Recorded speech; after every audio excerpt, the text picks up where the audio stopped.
Hello grade 3. Let's carry on with conjunctions. Yesterday I told you the use of and to join two words and sentences. Now we are going to learn the use of but to join the words and sentences. We use but for contrasting ideas. Contrasting means the ideas that are opposite or different. We use but for the different or opposite ideas. Look at the example. Aisha is good at math, but Sarah is good at arts. In this sentence, there are two different ideas, math and arts. So, we have used conjunction but to join this sentence.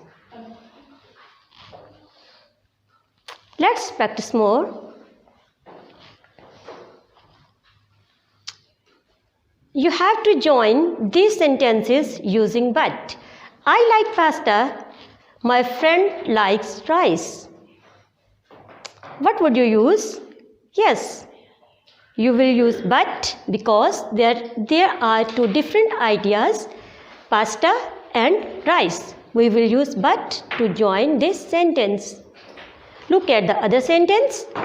Someone likes playing basketball. Ruby likes playing tennis.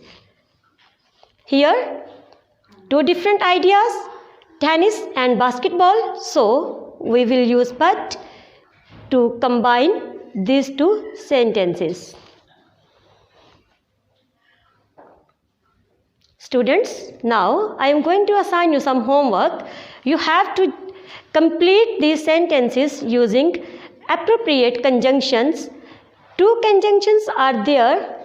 For each sentence, you have to select the appropriate conjunction to fill these gaps. Write down this exercise in your notebooks and mail me on my email address.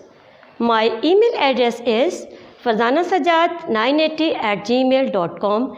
Thank you. See you soon. Allah Hafiz.